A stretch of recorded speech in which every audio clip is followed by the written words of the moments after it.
자, 교재 보면서 몇 가지 정리하고 다음으로 가도록 할 텐데요. 거기 그 488페이지 첫 줄 보시면 밑에 의 나와 있죠. 분묘기지권은 판례가 인정한 겁니다. 근데 여기 가만히 보면 지상권하고 유사한 물건이에요. 그래서 남의 땅을 쓸 수 있는 권리예요. 타인의 토지에 묘를 설치한 자가 분묘를 수호하고 봉사, 제사하는 목적을 달성하는 데 필요한 범위 내에서 다른 사람의 토지를 쓸 수 있는 권리다. 이게 분묘기지권이다. 거의 매년 나오다시피 해요. 자, 오른쪽에 가시면 박스가 있고 분묘기지권은 언제 생기냐. 이거 설명드렸네요. 동그라미 1번 승낙의 동그라미요. 승낙을 얻어서 묘자리 썼을 때 생기고요. 동그라미 2번 승낙은 없었지만 남의 땅에다가 20년 동안 땅 주인의 제지를 받지 않고 묘자리를 계속 써왔을 때 20년에다 동그라미 치시고 20년간 평온 공연하게 묘자리에 써왔을 때 인정이 되는 건데 요게 이제 거의 둘째 줄에 나와 있는 시효취득이죠. 20년 지나면 분묘기지권을 얻어요. 자동적으로 그거고 동그라미 3번은 자기 소유의 토지에 묘를 설치했어요. 주인이, 땅 주인이. 근데 그 분묘 기지에 대해서 소유권을 보유하거나 또는 분묘도 함께 이전한다는 특약을 안 하고 땅을 매매했을 때요. 처분했을 때요. 땅 사는 사람은 이전해달라고 요구했을 때는 모르지만 그런 말이 없으면 분묘를 떠안는다고 생각하시는 거예요. 다른 말이 없으면. 그래서 아까 땅 주인이 자기 땅에다가 아버님 모셔놨다가 땅을 팔게 되는데 사는 사람이 거기에 대해서 한마디 언급이 없어. 그럼 묘자리 쓰는 걸 뭐예요? 허용한다는 뜻이에요. 이게 소극적 승낙이에요. 만약에 그걸 원치 않으면 이장 요구를 하셔야 돼. 땅 사면서. 매수인이 해야 되는 거지. 없다면 묘자리 쓰는 걸 허용하는 거다. 자, 근데 이러한 분묘기지권은 두 가지. 다이아몬드 3번에 가로 1번 둘째 줄. 기지 부분에만 미치는 게 아니고 아까 그 묘자리 보면 이렇게 있다 그러면 여기에 묘자리 써놓게 되면 여기에만 미치는 게 아니고 요 기지 부분에만 미치는 게 아니고 주변의 빈 땅까지 미친다 이렇게 보는 거예요. 주변의 빈 땅. 네? 주변의 빈 땅까지 미친다. 이렇게 했는데 이렇게 해서 묘자리를 써놨다. 이렇게. 여기다 묘자리를 써놓으면 여기에만 미치는 게 아니고 요 주변의 빈 땅까지 미친다 이런 뜻이. 그게 둘째 줄. 분묘기지의 주위의 공기를 포함한 지역에까지 미친다. 그러니까 땅을 산 사람 입장에서 봤을 때 요 묘자리 여기만 쓰라고 하는 게 아니고 그 주변에 비석도 세우고 나무도 심고 할 수 있다는 뜻이에요. 그럼 이걸 언제까지 할 수 있죠? 요즘 B가 분묘기지권자라고 하면 이번에 땅을 산 사람이 C예요. C. 그럼 이 사람이 분묘기지권을 갖다 주장할 수 있는 권리자라고 하는데 언제까지 그 권리를 주장할 수 있겠어요? 이거죠. 언제까지죠? 언제까지? 몇 년 동안? 뭐 이런 거잖아요, 지금. 사실은. 자, 그랬을 때 우리 판례 입장은 어떻게 얘기하냐면, 묘가 안 없어지고, 그 다음에 분묘기지권자가 계속 관리하고 지속적으로 관리하는 한 영구적이라고 봐요. 그게 판례 입장이요. 그러니까 판례는 분묘가 존속하고, 관리가 지속적으로 일어나는 한 분묘기지권은 영구적이다. 일단은 그렇게 알아두셔야 돼요. 그래서 거기 보면 가로 2번에 첫째 줄, 둘째 줄, 셋째 줄, 넷째 줄, 요 네 줄 다 밑줄 긋고요.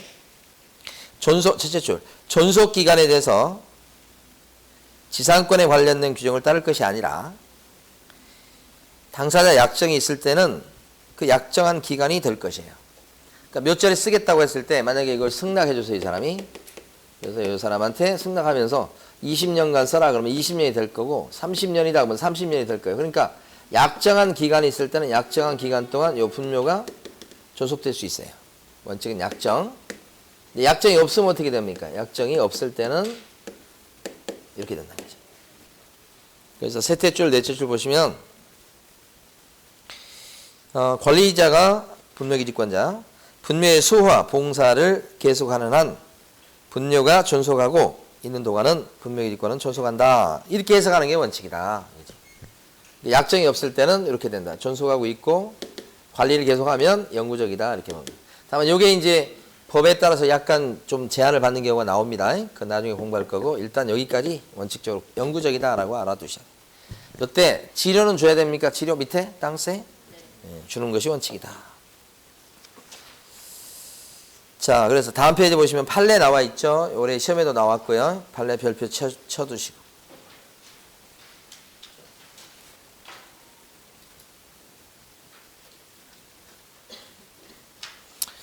그 다음에요. 하나 이제 여기서 만약에 생각해 보세요. 이렇게 된다고 하는데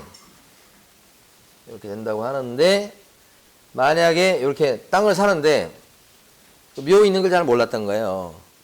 그러면 이장해 달라고 얘기 안 하고 막 그래서 쑥 지나갔다고 치면 이 분묘 관련해서 분묘기지권이 생겼어요. 이렇게 생긴 거야. 근데 생겼다고 했을 때 주변에 빈 땅에다가 막 비석 세우고 그럴 수 있다고 하는데 만약에 이렇게 하면 어떻게 되냐 말이지. 주변에 빈 땅에다 비석을 세우는 게 아니고 묘를 또 하나 더 세워. 이래도 이 묘에 대한 분묘기지권을 계속 주장할 수 있겠냐 이 말이지.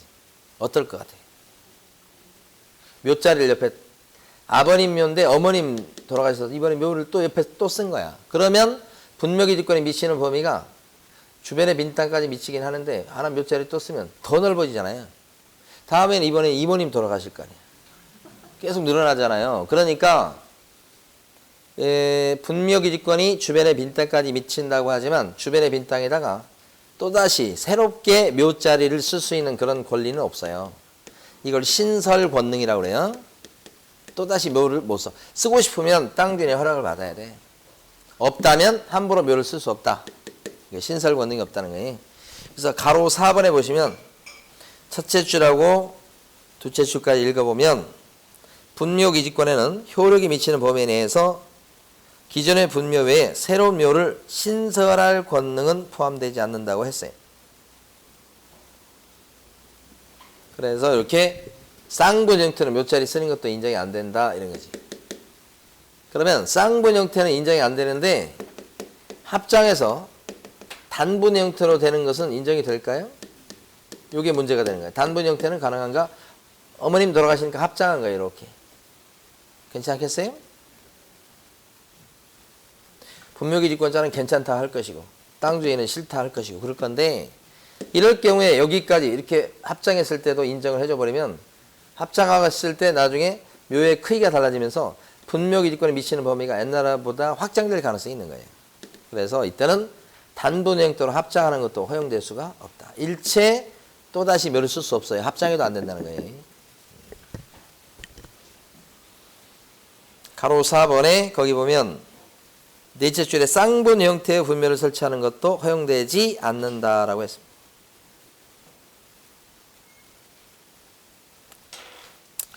자, 그러면 이건 되겠어요? 이거 하고 이제 끝내는 거예요, 여기는? 이건 되겠습니까?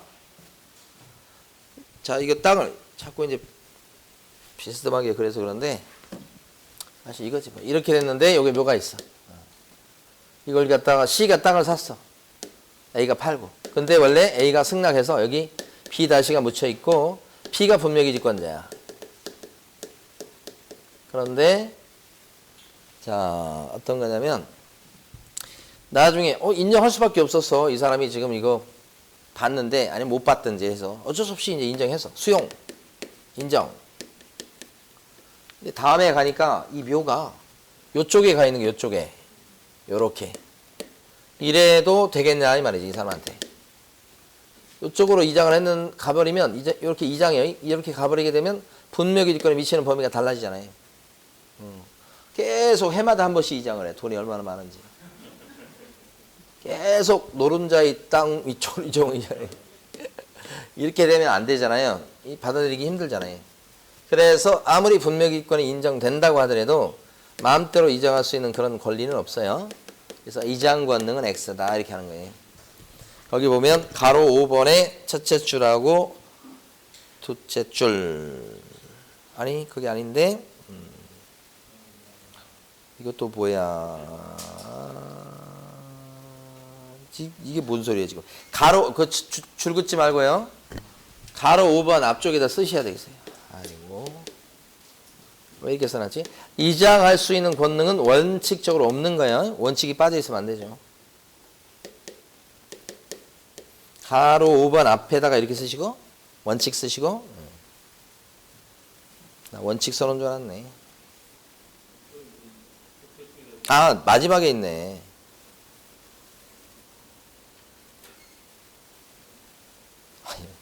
바꿔서 써놓고 앉아있네. 자 무슨 얘기냐면 가로 5번에 보면 원칙을 먼저 얘기해야 되죠.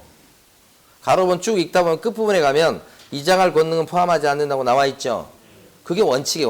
원칙을 앞에 써놔야지. 이런 걸 개판이라고 합니다. 끝에 보면 효력이 미치는 범위 안에서 새로운 묘를 설치하거나 원래의 묘를 다른 것으로 이장할 권능은 포함되지 않는다. 이게 원칙이고 원칙만 알고 계시면 돼. 그렇죠? 시험 원칙도 아직 나오지도 않았어. 시험에는. 거기만 딱 원칙 왼쪽에다 원칙. 됐어요. 예외 보지 마세요. 예외는 한참 있다 보셔야 돼. 원칙 정도 아시면 돼. 시험에서는 제가 볼 때는. 그러니까 이거 움직이면 안 되잖아 이거. 이렇게. 자 그렇게 보시면 될 것 같고 장사 등에 관한 법률은 중요하긴 한데요. 지금 단계에서는 좀 그렇고 1월 달에는 설명을 드릴까요? 그래서 여러분 시험 범위가 어떻게 되냐면 분묘기지권 플러스 장사 등에 관한 법률이 합쳐지게 되면 한 문제 출제돼요. 두 개 합치면 그래서 나중에는 좀 대비를 좀 하셔야 됩니다. 자, 그 다음에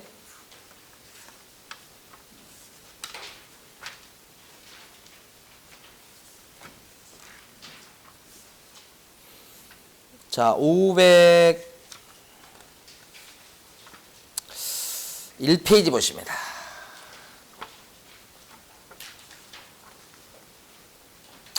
이 농지법에 대해서는요, 공법 시험범위에 들어가 있습니다. 여기를 이제 마지막 내용으로 해볼 거예요. 농지법을 할 건데, 이 농지는 좀 특별히 취급합니다. 우리가 보통, 자, 땅이다 그러면 땅은 보통 땅 투자할 때 보면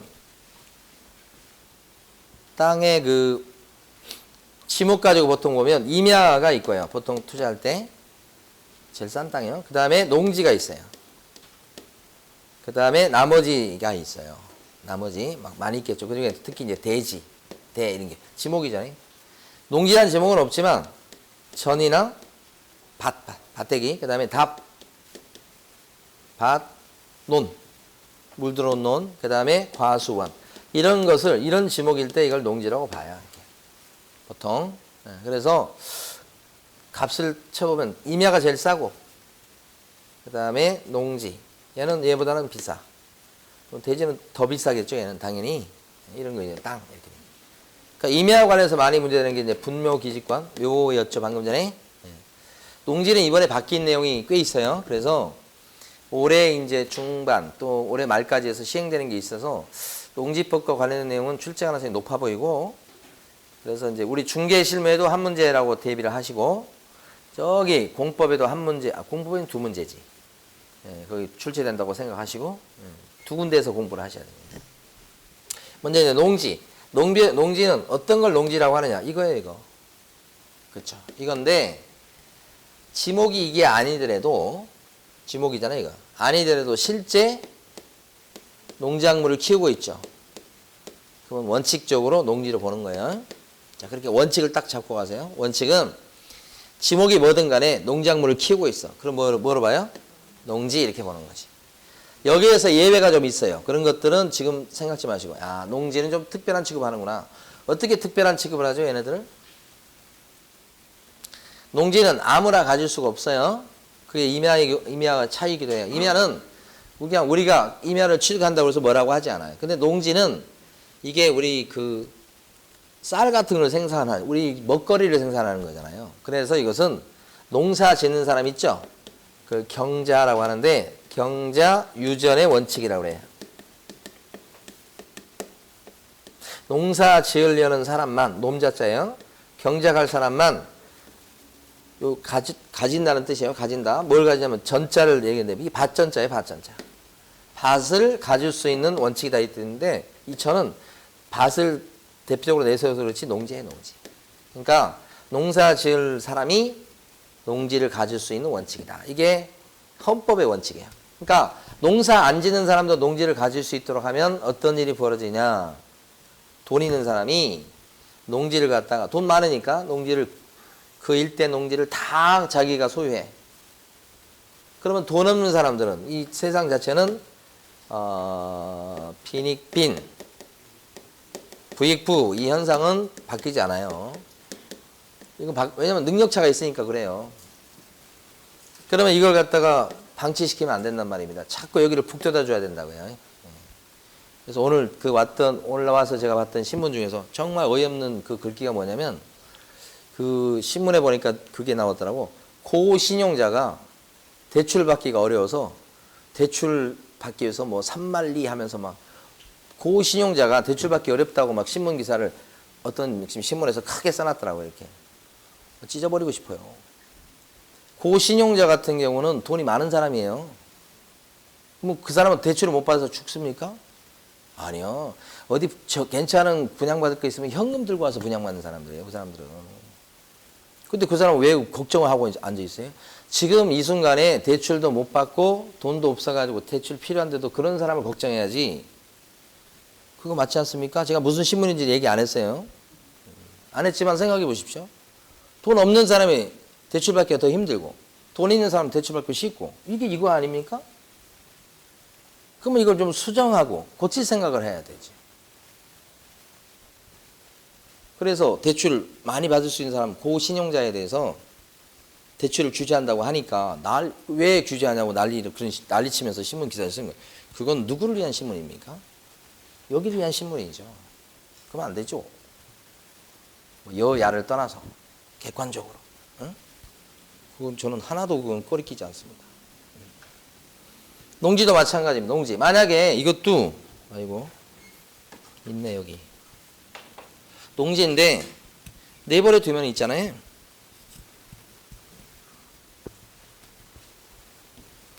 돈 있는 사람이 이 농지를 다 취득해요. 그래서 어떻게 할 건데요? 농사 지으면 말도 안 해요. 농사 안 짓죠. 어떻게 할 거예요? 이건 A한테 빌려주고 이건 B한테 빌려주고 C한테 빌려주고 너 거기서 1년에 얼마씩 가져와. D한테 빌려주고. 그럼 농지 필요한 사람은 돈이 없으니까 농지를 가지지 못하고 다 빌려서 경작을 해야 돼. 그럼 요 빌려가지고 그 빌린 세가 누가 결정하겠어요? 빌려주는 사람이 결정하겠지. 그거면 싸게 빌려줄 것 같아요. 그러면 너 1년에 나온 것 중에 반은 갖고 와 이렇게 될 거야. 그러면 갖다 줄 수밖에 없어요. 내년에는 야 올해 지금 농사 잘 된 것 같은데 야 60% 갖고 와. 그러면 또 갖다 줄 수밖에 없어. 그럼 이게 노예예요. 노예. 이런 땅이라 이런 걸 통해서 노예가 되는 거예요. 이런 경험을 우리가 했어요. 벌써. 조선시대 때. 이미 한 거예요. 그래서 헌법에다가 농사 짓지 않는 사람은 농지를 못 갖게 하는 것을 딱 헌법에 적어놨어. 헌법에. 오죽해서 헌법에 적어놨을까요? 그래야 우리 사회가 길게 가는 거예요. 그렇게 생각을 해야지. 지금 부자들이 힘 있다고 해서 막 더 먹어야 내가 더 배불러야 돼. 이렇게 하면 오래 못 가요. 근데 인간은 그걸 자제를 못하지. 꼭 배가 터져야 그때 느끼지. 이게 경제유전의 원칙이에요. 되게 큰 원칙이에요, 이거. 이런 헌법의 큰 원칙이 지켜지는가. 그게 잘 지켜져야 좋은 사회가 되는 거예요. 그런데 어때요, 지금 이게? 물론 예외가 있긴 합니다만 이게 잘 안 지켜지죠? 돈 있는 사람이 어떻게 해요? 농지를 취득해가지고. 땅값 오를 때까지 막 농사 짓는 척 하면서. 응? 땅값 오르면 또 이제 더 부자가 되고 막 그러잖아요. 그거 막아보겠다고 해서 이번에 법을 고친 거예요. 그래서 고쳐질거나 막아질지는 모르겠어요. 그리고 이거 투기하는 사람도 옛날 LH공사 그 얘기도 나왔지만 권력이 있고 힘 있는 사람이 더 그런 짓을 많이 하잖아요. 그 사람 힘을 눌러야지. 오히려 못하게끔. 진짜 집이 필요하고 이런 사람들은 대출을 좀 쉽게 받을 수 있도록 해야 됩니다. 근데 똑같은 방식으로 규제하면 그건 정의가 아니죠. 공정한 것도 아니고. 그러니까 이런 경우는 경제주의는 원칙, 대원칙이에요, 대원칙. 볼 때마다. 그래서 이 경제와 유지는 원칙을 어떻게 지킬 거냐. 그게 바로 여러분 보시면 503페이지 나옵니다. 제목이 뭐라고 되어 있습니까? 농지, 취득, 자격 증명이에요. 이 농지 취득 자격 증명을 관청에서 끊어줘요. 그럼 이게 무슨 뜻이냐? 아, 이 사람은 농지를 취득할 자격이 있는 사람이다 라고 관청에서 증명서를 끊어주는 거예요. 요게 있어야 농지에 대해서 등기를 칠 수 있어요. 그러니까 나라에서 규제하는 거죠. 우리가 저번 주에 공부할 때 그거 있었잖아. 부동산 거래 신고할 때. 신고필증이 있어야 등기 낼 수 있죠. 거래 신고제도에서. 똑같이 여기도 마찬가지. 농지다 그러면 뭐예요? 농지 취득 자격 증명을 관청에서 받아야 등기 칠 수 있어요. 근데 요 임야는 어때요? 임야는 주로 이제 나무 같은 거 키우는 거 아니야? 여기서는 나무 같은 거 키운다는 증명서 같은 거 가져와야 임야를 취득할 수 있도록 하겠다. 그런 게 없어요, 여기는. 그러니까 여기는 그런 게 없고, 그죠? 여기가 그런 게 있어요. 특별한 취급을 한다는 게 그거예요. 그래서 거기 보면 농지 취득 자격 증명이 바로 그런 거다. 그런 얘기죠. 그래서 거기 보면 둘째 줄, 동그라미 기억번호 둘째 줄 한번 읽어보세요. 밑줄 긋지 말고. 부재 지주가 누군지 아시겠죠? 돈 많은 사람이 농지를 투기 대상으로 하는 것을 방지하기 위해서 농지를 경작할 자가 농지를 취득하도록 자격을 부여하는 제도다. 나라에서 그 자격증을 끊어줘. 그 나라라고 했습니다만 이 관청이 누구냐면 시, 구, 읍 누구요? 면장이야. 시군 면장. 시, 구, 읍, 면장 이렇게. 여기 같은 경우는 이제 은평구청장이 될 수 있는데 농지가 있을지 몰라 여기. 있다면 은평구청장이 되는 거지. 이 군수가 빠져 있죠. 특징. 쓰지 마시고 그냥 천천히 봐요. 군수가 빠져 있어. 군수 대신에 누가 들어가요? 읍장하고 면장님이 들어가. 읍장님, 면장님이 들어간다. 군수 대신. 군수는 지방사정을 잘 모른다고 보는 거예요. 읍장님, 면장님 이렇게 보는 거예요. 좀 이따 나오니까 그때 가서 밑줄 긋고요. 그러면 거기 보면 동그라미 니은번 밑줄 긋습니다. 이제 농지 취득 자격 증명은 농지를 취득하는 자가 소유권 이전 등기를 신청할 때 첨부해야 될 서류로서 등기 칠 때 서류 들어갈 서류예요.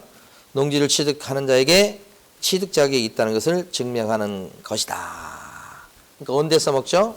등기 칠 때 써먹는다까지 보시고. 자, 다음 페이지 가시면 동그라미 2번에요. 농지증이 필요합니다. 필요 없습니다. 요거 발급 대상이라고 된 거 별표를 치시고. 앞으로 공부할 때는 지금 동그라미 2번 박스 얘기하는 거예요. 공부할 때는 좀 자세히 봐야 되지만 지금 순간에서는 꼭 하나 알아두실 게 거기 나와 있는 1번의 경매 동그라미 치십니다. 실무적으로 봤을 때 농지를 경매로 받을 적에도 농사 지을 사람만 받을 수 있도록 합니다.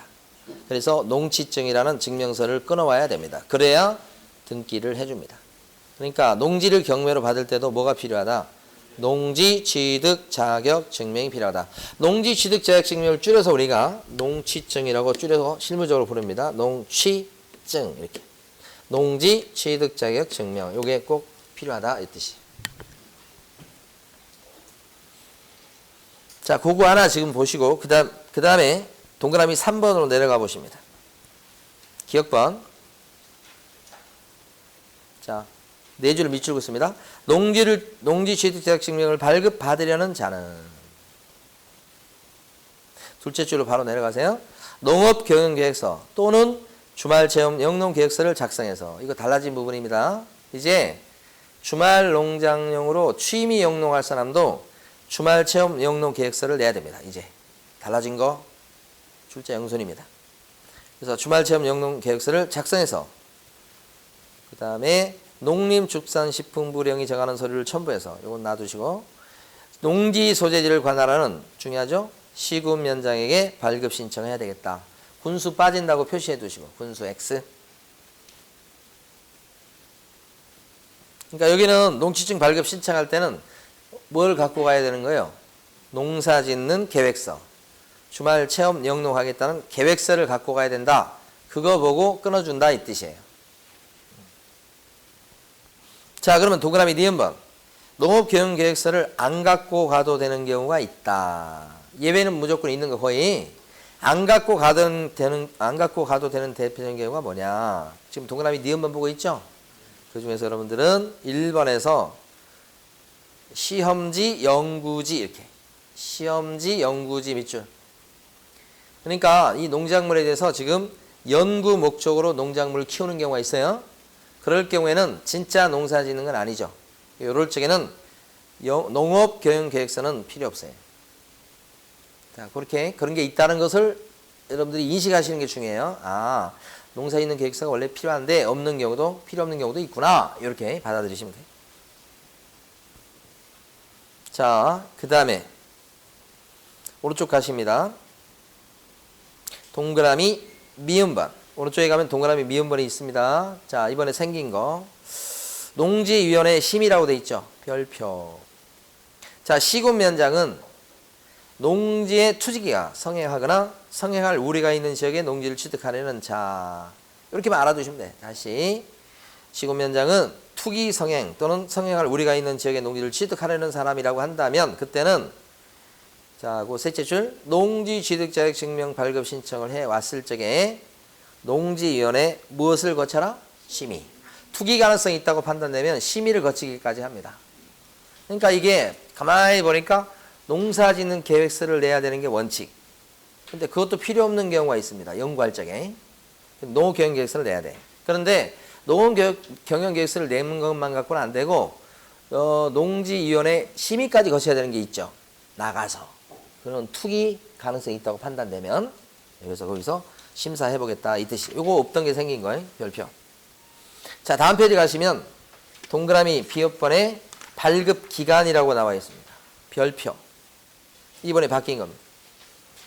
자, 이거 농지 취득 자격 증명 발급해달라고 신청을 하잖아요. 어디에다 신청해요? 시군면장한테 신청.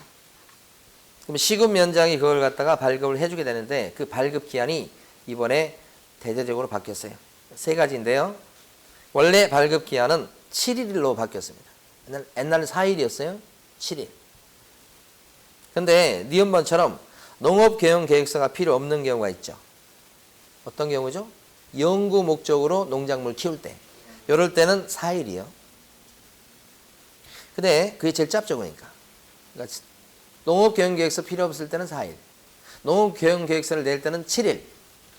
그런데 디귿번에 보면 농지위원회 심의를 거치는 경우가 있었죠, 아까. 투기 가능성이 있다고 판단되는 경우. 그럴 때는 심사기간이 며칠이에요? 15일. 더 길어지죠. 14일 참. 더 길어지죠. 이렇게 세 가지로 나눠지는 거예요. 시험에서 출제 영순이라고 봅니다.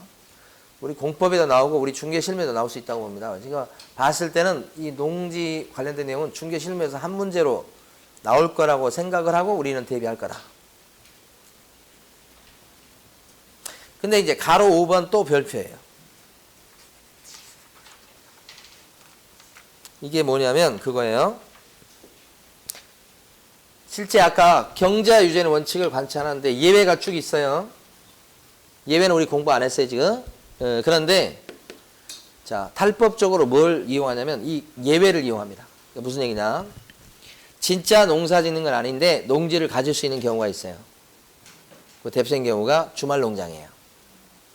그러면 주말 농장용 농지를 취득해서 텃밭 가꾸겠다고 하면서 취미 영농하겠다고 하면서 거기다가 뭐 농작물 같은 것, 뭐 가지 같은 거 좀 심어놓고 안 돌봐요. 그랬다가 어떡하냐?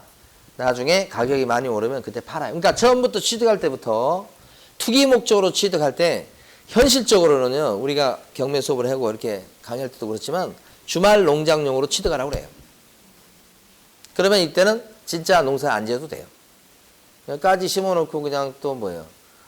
뭐 시들든지 말든지 뭐 이런 거야. 나중에 이제 가격이 올라가면, 몇 년 있다 가격이 올라가면 그때 팔면 되는 거예요. 그러니까 이 주말 농장은 이걸 허용할 때, 허용된 지 꽤 됐는데, 허용할 때 갈등을 느꼈던 거예요. 아, 이걸 허용하면 투기로 많이 할 건데. 근데 이걸 허용하자고 한 것은 이제 여가 활용하는 측면이죠. 지금 이제 주 5일째인데 이틀 쉬잖아요. 앞으로 주 4일제가 될지도 몰라요. 당장 아닐지라도.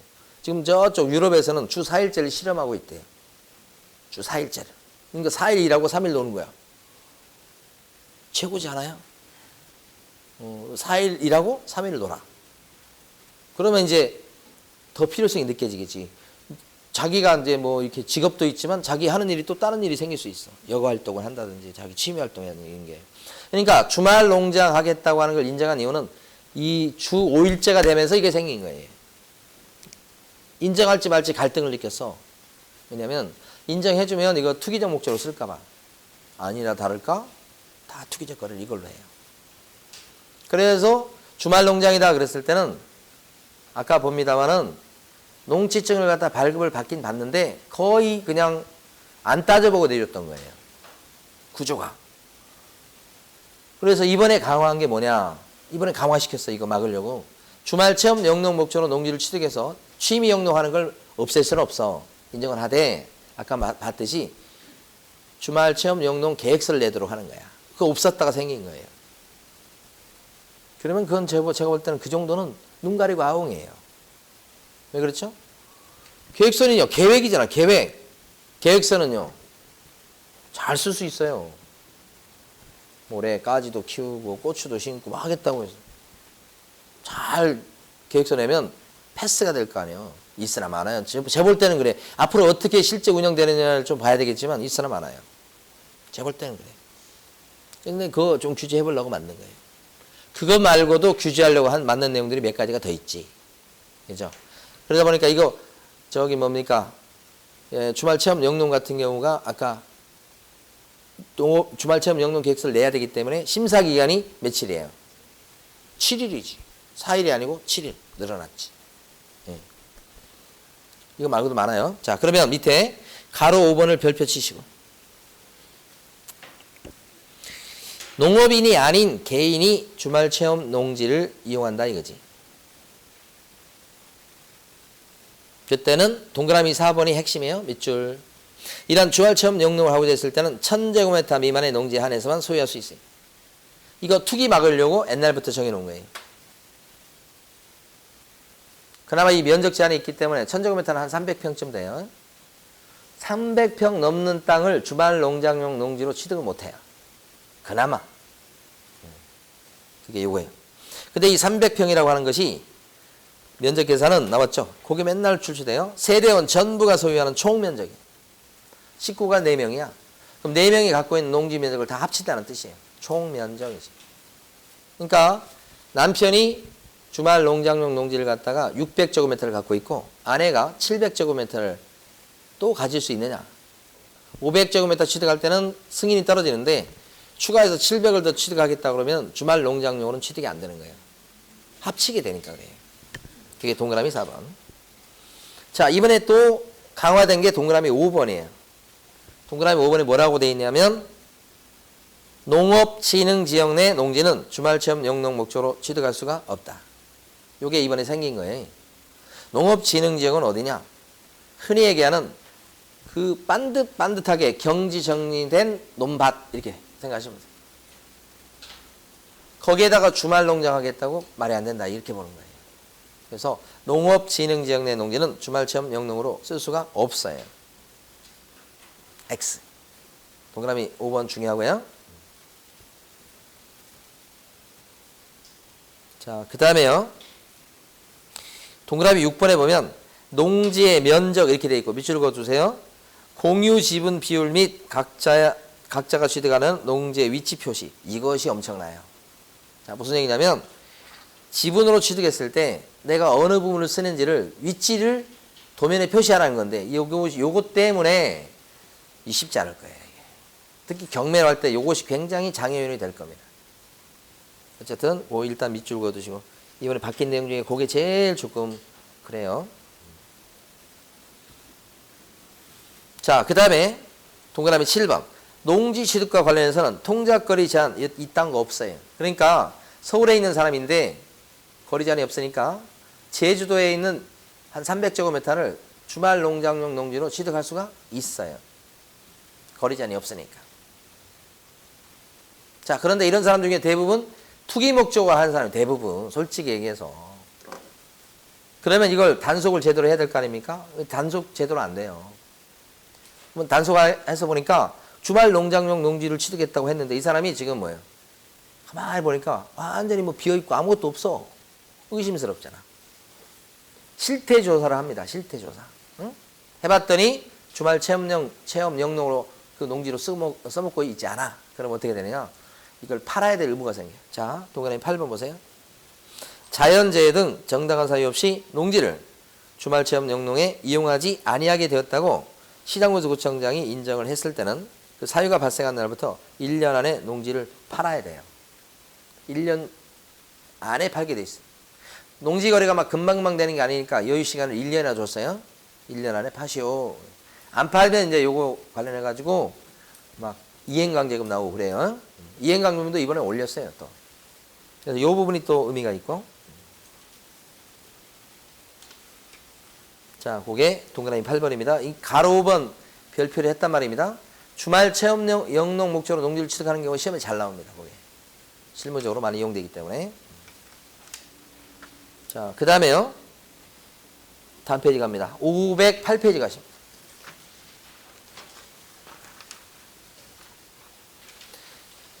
자, 처분 명령과 매수 청구라고 나옵니다. 자, 요거 해볼게요.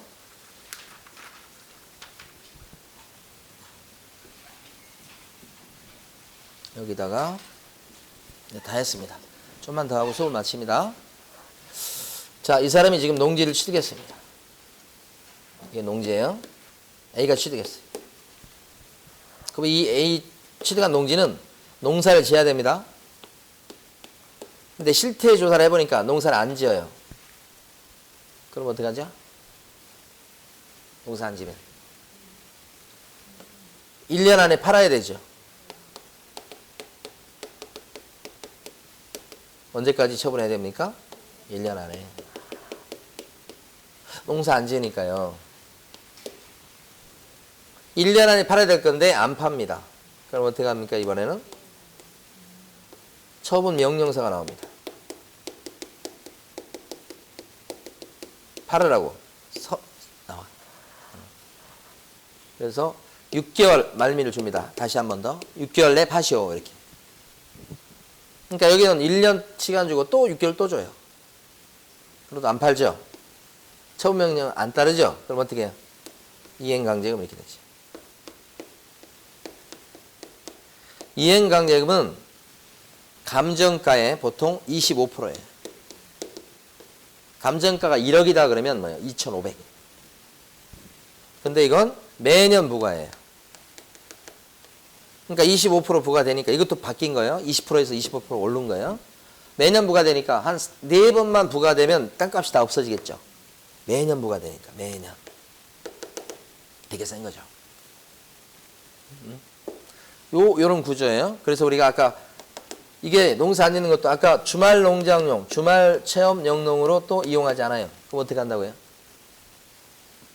1년 안에 파셔야 돼. 가보니까 아무것도 없어. 팔아야 돼. 안 팔면요. 처분 명령서가 나와. 명령서를 받고도 안 팔면요. 이행강제 25%. 이런 구조예요. 다 했는데 자 거기서요. 가로 8번에 동그라미 1번 보십니다. 시장군수 구청장은 다음 각호 어느 하나에 해당하는 농지 소유자에게 6개월 이내에 그 농지를 처분할 것을 명할 수 있다고 돼 있죠. 그렇게. 6개월 안에 처분하고 처분 명령 낼 수 있다는 뜻입니다. 가로 8번은 처분 명령이에요. 그 중에 박스에 2번 보시면 처분 의무 기간 내 처분 대상 농지를 처분하지 아니한 경우라고 써져 있죠. 2번에. 그러니까 어떻게 되는 거예요, 이게? 처분 명령 6개월 내 처분하시오. 이것은 처분 의무 기간 내 1년 처분하지 아니한 경우 2번에. 그럼 어떻게 해요? 처분 2번만 밑줄. 그 다음에 가로 9번 이제 마지막입니다. 시작 이행강제금이라고 제목되어 있죠. 이행강제금은 자 읽어볼게요. 거기 시장군수구청장은 처분 명령을 받고도 정당한 사유 없이 지정기간 내에 처분 명령을 이행하지 않으면 농지를 처분 안 하면 이런 뜻입니다. 감정평가 및 감정평가사에 관한 법률에 따른 감정가격. 동그라미 치십니다. 감정가격의 동그라미.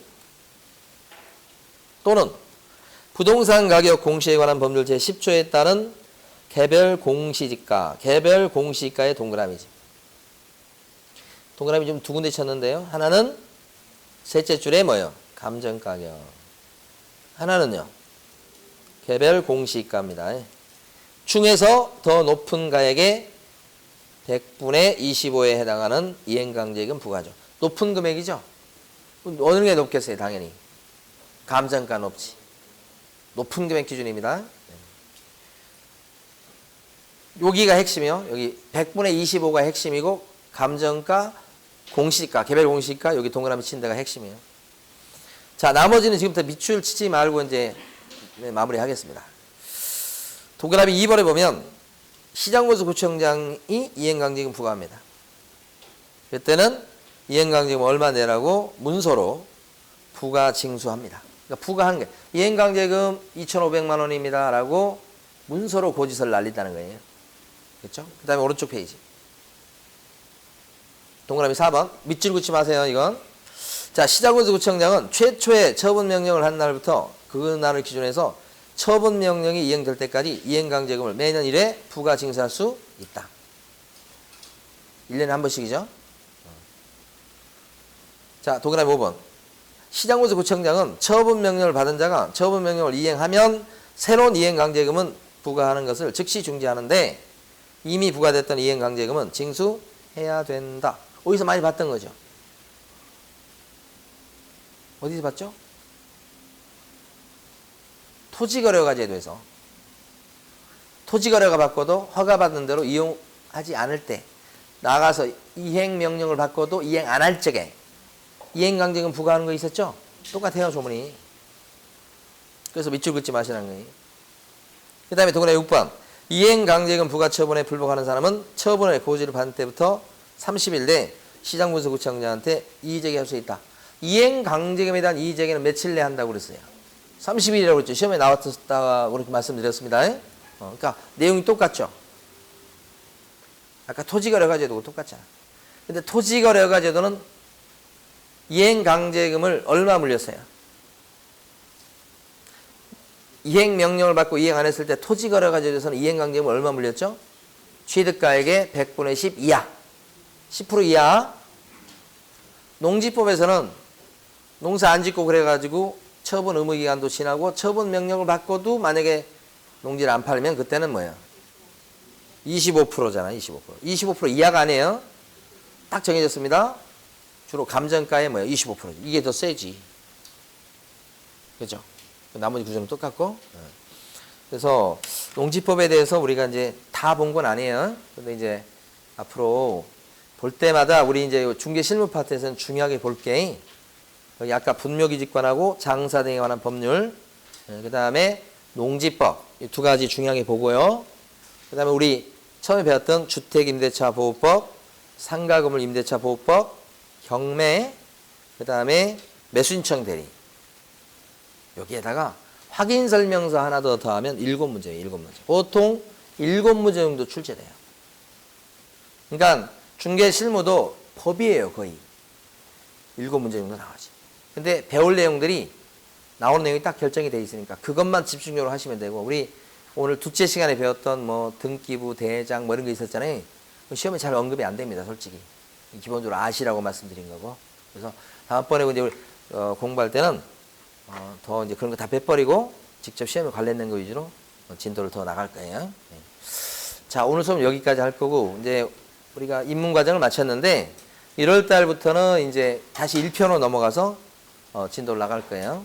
그래서 1월 달에는 또 다시 또 새로운 모습으로 건강한 모습으로 더 확실히 찬 모습으로 그렇게 수업을 갖다 여러분이 들을 수 있었으면 좋겠습니다. 자, 우리 새해 여러분들 다 건강하시고 다 합격하시기 바랍니다. 합격할 수 있어요. 수고 많으셨습니다.